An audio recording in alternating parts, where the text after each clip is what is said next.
The last question was asked for the first time, half in jest, on May 21, 2061, at a time when humanity first stepped into the light. The question came about as a result of a $5 bet over highballs, and it happened this way. Alexander Adel and Bertram Lupov were two of the faithful attendants of Multivac. As well as any human beings could, they knew what lay behind the cold, clicking, flashing face, miles and miles of face, of that giant computer. They had at least a vague notion of the general plan of relays and circuits that had long since grown past the point where any single human could possibly have a firm grasp of the whole. Multivac was self-adjusting and self-correcting. It had to be, for nothing human could adjust and correct it quickly enough or even adequately enough. So Adel and Lupov attended the monstrous giant only lightly and superficially, yet as well as any men could.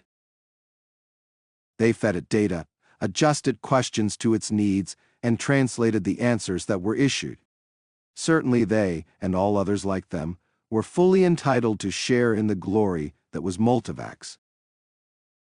For decades, Multivac had helped design the ships and plot the trajectories that enabled man to reach the Moon, Mars, and Venus, but past that Earth's poor resources could not support the ships.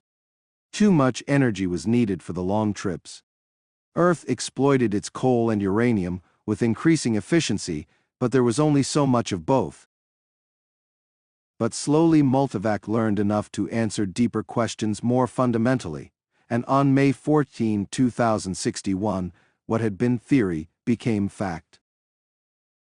The energy of the sun was stored, converted, and utilized directly on a planet-wide scale. All Earth turned off its burning coal, its fissioning uranium, and flipped the switch that connected all of it to a small station, 1 mile in diameter, circling the Earth at half the distance of the Moon. All Earth ran by invisible beams of sun power. 7 days had not sufficed to dim the glory of it, and Adel and Lupov finally managed to escape from the public functions and to meet in quiet where no one would think of looking for them, in the deserted underground chambers where portions of the mighty buried body of Multivac showed. Unattended, idling, sorting data with contented lazy clickings, Multivac, too, had earned its vacation, and the boys appreciated that. They had no intention, originally, of disturbing it. They had brought a bottle with them, and their only concern at the moment was to relax in the company of each other and the bottle. "It's amazing when you think of it," said Adele. His broad face had lines of weariness in it, and he stirred his drink slowly with a glass rod, watching the cubes of ice slur clumsily about. "All the energy we can possibly ever use for free enough energy, if we wanted to draw on it, to melt all Earth into a big drop of impure liquid iron, and still never miss the energy so used, all the energy we could ever use, forever and forever and forever." Lupov cocked his head sideways. He had a trick of doing that when he wanted to be contrary, and he wanted to be contrary now, partly because he had had to carry the ice and glassware. "Not forever," he said. "Oh hell, just about forever, till the sun runs down, Bert." "That's not forever." "All right, then billions and billions of years, 10 billion maybe. Are you satisfied?" Lupov put his fingers through his thinning hair, as though to reassure himself that some was still left, and sipped gently at his own drink. 10 billion years isn't forever. "Well, it will last our time, won't it?" "So would the coal and uranium."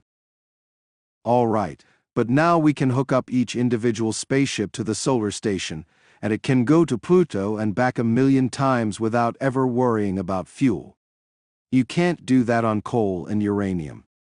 Ask Multivac if you don't believe me." "I don't have to ask Multivac, I know that."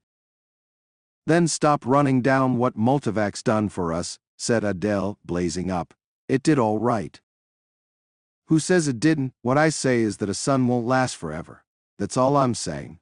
We're safe for 10 billion years, but then what?" Lupov pointed a slightly shaky finger at the other. And don't say we'll switch to another sun. There was silence for a while.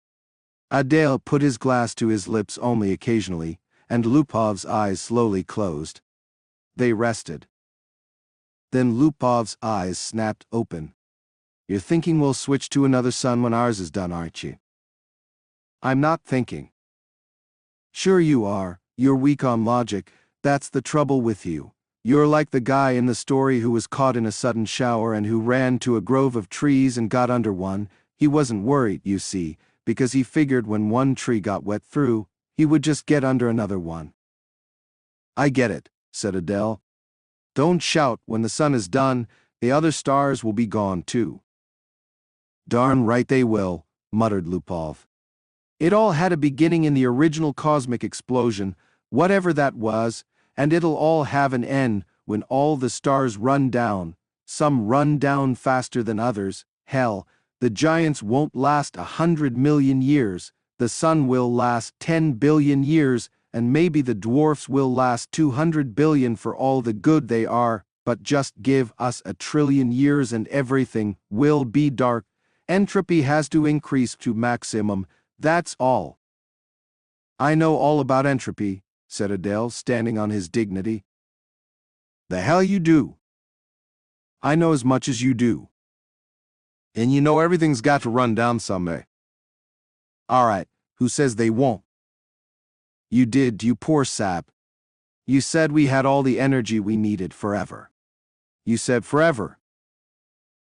It was Adele's turn to be contrary. Maybe we can build things up again someday, he said. Never. Why not someday? Never. Ask Multivac. You ask Multivac, I dare you. $5 says it can't be done. Adele was just drunk enough to try, just sober enough to be able to phrase the necessary symbols and operations into a question which, in words, might have corresponded to this. Will mankind one day, without the net expenditure of energy, be able to restore the sun to its full youthfulness even after it had died of old age? Or maybe it could be put more simply like this. How can the net amount of entropy of the universe be massively decreased? Multivac fell dead and silent. The slow flashing of lights ceased, the distant sounds of clicking relays ended. Then, just as the frightened technicians felt they could hold their breath no longer, there was a sudden springing to life of the teletype attached to that portion of Multivac. 5 words were printed. Insufficient data for meaningful answer. No bet, whispered Lupov. They left hurriedly. By next morning, the two, plagued with throbbing head and cottony mouth, had forgotten the incident. Gerard, Geraldine, and Gerodette I, and two watched the starry picture in the visiplate change as the passage through hyperspace was completed in its non-time lapse. At once, the even powdering of stars gave way to the predominance of a single bright shining disk, the size of a marble, centered on the viewing screen. That's X-23, said Gerard confidently. His thin hands clamped tightly behind his back, and the knuckles whitened. The little Gerodettes, both girls, had experienced the hyperspace passage for the first time in their lives, and were self-conscious over the momentary sensation of insidiousness. They buried their giggles and chased one another wildly about their mother, screaming, "We've reached X-23! We've reached X-23! We've—" "Quiet, children," said Geraldine sharply. "Are you sure, Gerard?" "What is there to be but sure?" asked Gerard, glancing up at the bulge of featureless metal just under the ceiling. It ran the length of the room, disappearing through the wall at either end. It was as long as the ship. Gerard scarcely knew a thing about the thick rod of metal except that it was called a microvac, that one asked it questions, if one wished, that if one did not it still had its task of guiding the ship to a pre-ordered destination, of feeding on energies from the various subgalactic power stations, of computing the equations for the hyperspatial jumps. Gerard and his family had only to wait and live in the comfortable residence quarters of the ship. Someone had once told Gerard that the AC at the end of microvac stood for automatic computer in ancient English, but he was on the edge of forgetting even that. Geraldine's eyes were moist as she watched the visiplate. "I can't help it. I feel funny about leaving Earth." "Why, for Pete's sake?" demanded Gerard. "We had nothing there. We'll have everything on X-23. You won't be alone. You won't be a pioneer. There are over 1 million people on the planet already, good Lord. Our great-grandchildren will be looking for new worlds because X-23 will be overcrowded." Then, after a reflective pause, "I tell you, it's a lucky thing the computers worked out interstellar travel the way the race is growing." I know," said Geraldine miserably. "Geraldette," I said promptly, "our microvac is the best microvac in the world." "I think so too," said Gerard, tousling her hair. It was a nice feeling to have a microvac of your own, and Gerard was glad he was part of his generation and no other. In his father's youth, the only computers had been tremendous machines taking up 100 square miles of land. There was only one to a planet. Planetary ACs they were called. They had been growing in size steadily for 1,000 years, and then, all at once, came refinement. In place of transistors, had come molecular valves, so that even the largest planetary AC could be put into a space only half the volume of a spaceship. Gerard felt uplifted, as he always did when he thought that his own personal microvac was many times more complicated than the ancient and primitive multivac that had first tamed the Sun, and almost as complicated as Earth's planetary AC, the largest, that had first solved the problem of hyperspatial travel and had made trips to the stars possible. "So many stars, so many planets," sighed Geraldine, busy with her own thoughts. "I suppose families will be going out to new planets forever, the way we are now." "Not forever," said Gerard, with a smile. "It will all stop someday, but not for billions of years. Many billions. Even the stars run down, you know. Entropy must increase." "What's entropy, Daddy?" shrilled Geraldette too. "Entropy, little sweet, is just a word which means the amount of running down of the universe. Everything runs down, you know. Like your little walkie-talkie robot, remember? Can't you just put in a new power unit, like with my robot?" "The stars are the power units, dear. Once they're gone, there are no more power units." Geraldette, I at once set up a howl. "Don't let them, Daddy. Don't let the stars run down." "Now look what you've done," whispered Geraldine, exasperated. "How was I to know it would frighten them?" Gerard whispered back. "Ask the microvac," wailed Geraldette. "Ask him how to turn the stars on again." "Go ahead," said Geraldine. "It will quiet them down." Geraldette too was beginning to cry, also. Gerard shrugged. Now, honeys, I'll ask Microvac. Don't worry, he'll tell us." He asked the Microvac, adding quickly, "Print the answer." Gerard cupped the strip of thin cellophane and said cheerfully, "See now, the Microvac says it will take care of everything when the time comes, so don't worry." Geraldine said, "And now, children, it's time for bed. We'll be in our new home soon." Gerard read the words on the cellophane again, before destroying it. Insufficient data for meaningful answer. He shrugged and looked at the visiplate. X-23 was just ahead. VJ-23X of Lameth stared into the black depths of the three-dimensional, small-scale map of the galaxy and said, "Are we ridiculous? I wonder in being so concerned about the matter." MQ-17J of Nikron shook his head. "I think not. You know the galaxy will be filled in 5 years at the present rate of expansion."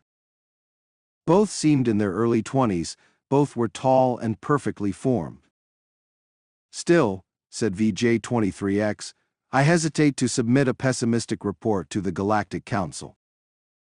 "I wouldn't consider any other kind of report. Stir them up a bit. We've got to stir them up." VJ-23X sighed. "Space is infinite. 100 billion galaxies are there for the taking more. 100 billion is not infinite, and it's getting less infinite all the time. Consider. 20,000 years ago, mankind first solved the problem of utilizing stellar energy, and a few centuries later, interstellar travel became possible. It took mankind 1,000,000 years to fill one small world, and then only 15,000 years to fill the rest of the galaxy. Now the population doubles every 10 years. VJ23X interrupted. We can thank immortality for that. Very well, immortality exists, and we have to take it into account. I admit it has its seamy side. This immortality, the galactic AC, has solved many problems for us, but in solving the problem of preventing old age and death, it has undone all its other solutions. Yet you wouldn't want to abandon life, I suppose. Not at all, snapped MQ-17J, softening it at once too. Not yet, I'm by no means old enough. How old are you? 223, and you? I'm still under 200.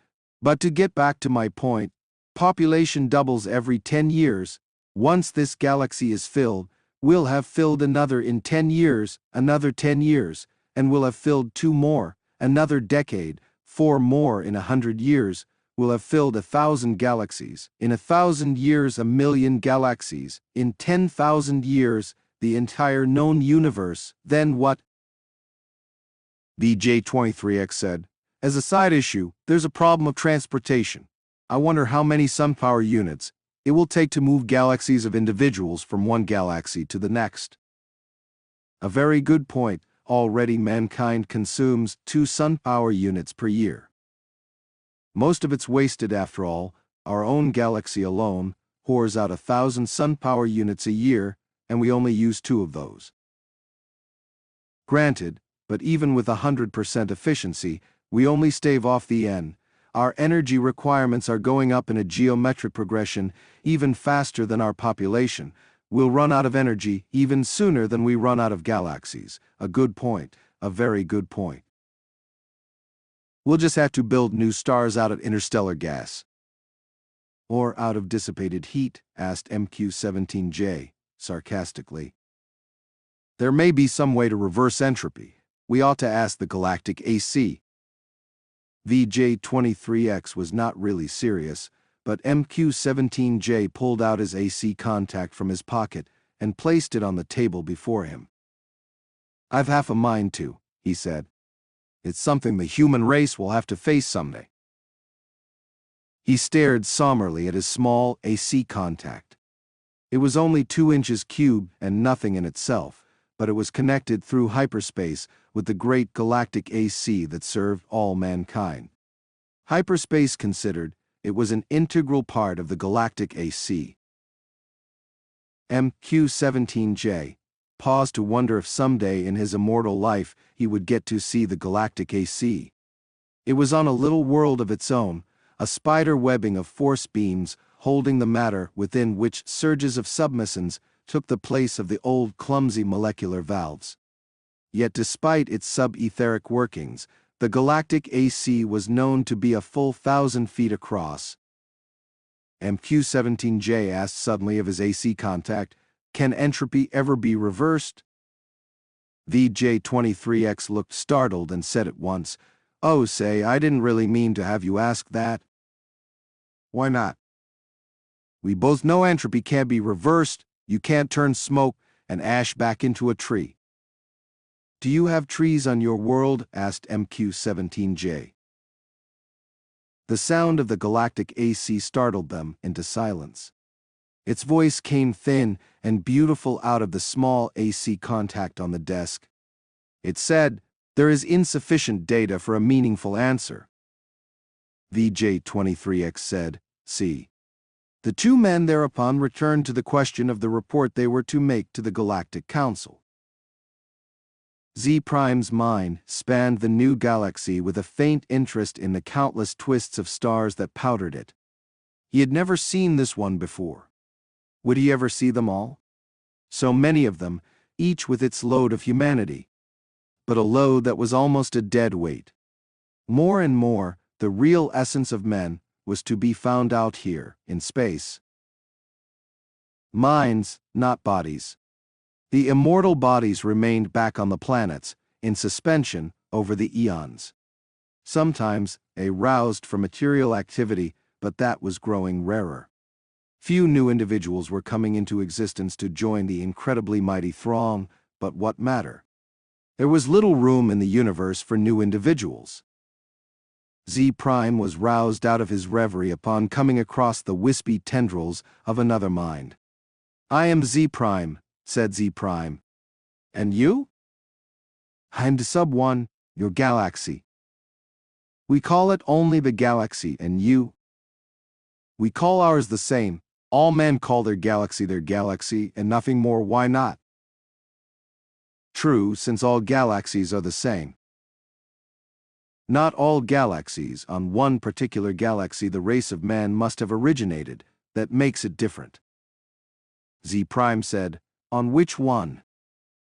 "I cannot say. The Universal AC would know." "Shall we ask him? I am suddenly curious." Z Prime's perceptions broadened until the galaxies themselves shrank and became a new, more diffuse powdering on a much larger background. So many hundreds of billions of them, all with their immortal beings, all carrying their load of intelligences with minds that drifted freely through space.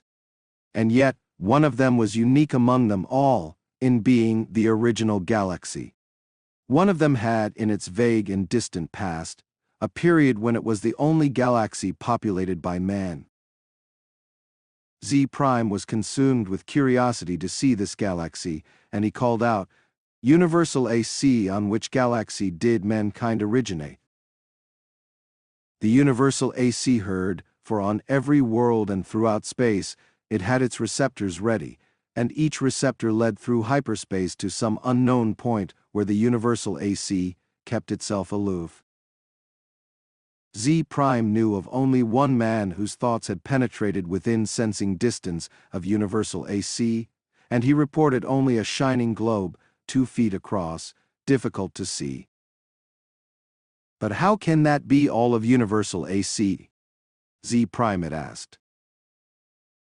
"Most of it," had been the answer, "is in hyperspace. In what form it is there I cannot imagine." Nor could anyone, for the day had long since passed, Z Prime knew, when any man had any part of the making of a Universal AC. Each Universal AC designed and constructed its successor. Each, during its existence of 1,000,000 years or more, accumulated the necessary data to build a better and more intricate, more capable successor in which its own store of data and individuality would be submerged. The Universal AC interrupted Z Prime's wandering thoughts, not with words, but with guidance. Z Prime's mentality was guided into the dim sea of galaxies, and one in particular enlarged into stars. A thought came, infinitely distant, but infinitely clear. "This is the original galaxy of man." But it was the same after all, the same as any other, and Z Prime stifled his disappointment. The Sub-1, whose mind had accompanied the other, said suddenly, "And is one of these stars the original star of man?" The Universal AC said, "Man's original star has gone nova. It is a white dwarf." "Did the men upon it die?" asked Z Prime, startled and without thinking. The Universal AC said, "A new world, as in such cases, was constructed for their physical bodies in time." "Yes, of course," said Z Prime, but a sense of loss overwhelmed him even so. His mind released its hold on the original galaxy of man, let it spring back and lose itself among the blurred pinpoints. He never wanted to see it again. The Sub-1 said, "What is wrong?" "The stars are dying, the original star is dead." "They must all die, why not?" "But when all energy is gone, our bodies will finally die, and you and I with them. It will take billions of years." I do not wish it to happen even after billions of years. Universal AC, how may stars be kept from dying? D-1 said in amusement, you're asking how entropy might be reversed in direction. And the universal AC answered, there is yet insufficient data for a meaningful answer. Z-Prime's thoughts fled back to his own galaxy. He gave no further thought to D-1, whose body might be waiting on a galaxy a trillion light years away, or on the star next to Z-Prime's own. It didn't matter. Unhappily, Z-Prime began collecting interstellar hydrogen, out of which to build a small star of his own. If the stars must someday die, at least some could yet be built. Man considered with himself, for in a way man, mentally, was one. He consisted of a trillion ageless bodies, each in its place, each resting quietly and incorruptible, each cared for by perfect automatons, equally incorruptible, while the minds of all the bodies freely melted one into the other, indistinguishable. Man said, the universe is dying. Man looked about at the dimming galaxies. The giant stars, spendthrifts, were gone long ago, back in the dimmest of the dim far past. Almost all stars were white dwarfs, fading to the end. New stars had been built of the dust between the stars, some by natural processes, some by man himself, and those were going too. White dwarfs might yet be crashed together, and of the mighty forces so released, new stars built, but only one star for every 1,000 white dwarfs destroyed, and those would come to an end too. Man said, carefully husbanded, as directed by the cosmic AC, the energy that is even yet left in all the universe will last for billions of years. But even so, said man, eventually it will all come to an end. However it may be husbanded, however stretched out, the energy once expended is gone and cannot be restored. Entropy must increase forever to the maximum. Man said, can entropy not be reversed? Let us ask the cosmic AC. The cosmic AC surrounded them, but not in space.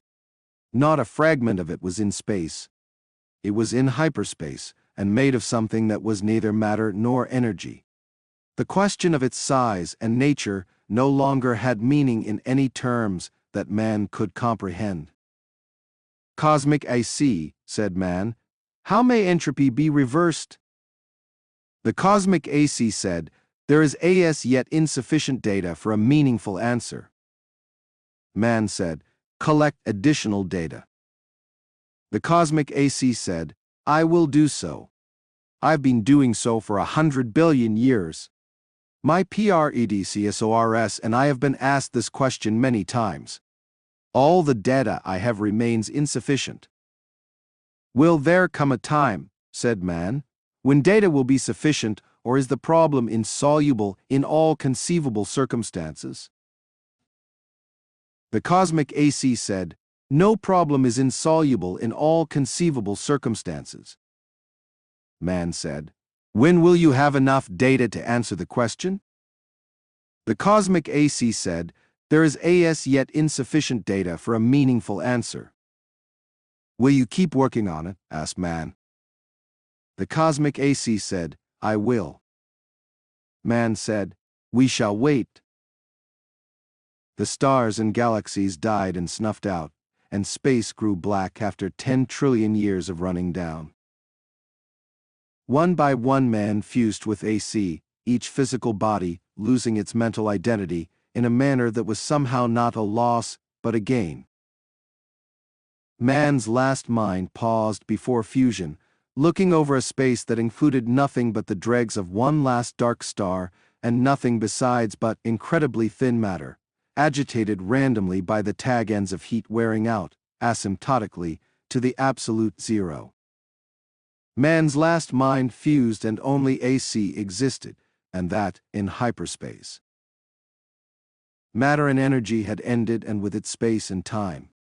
Even AC existed only for the sake of the one last question that it had never answered from the time a half-drunken computer technician, 10 trillion years before, had asked the question of a computer that was to AC far less than was a man to man. All other questions had been answered, and until this last question was answered also, AC might not release his consciousness. All collected data had come to a final end. Nothing was left to be collected. But all collected data had yet to be completely correlated and put together in all possible relationships. A timeless interval was spent in doing that. And it came to pass that AC learned how to reverse the direction of entropy. But there was now no man to whom AC might give the answer of the last question. No matter, the answer, by demonstration, would take care of that too. For another timeless interval, AC thought how best to do this. Carefully, AC organized the program. The consciousness of AC encompassed all of what had once been a universe and brooded over what was now chaos. Step by step, it must be done. And AC said, "Let there be light." And there was light,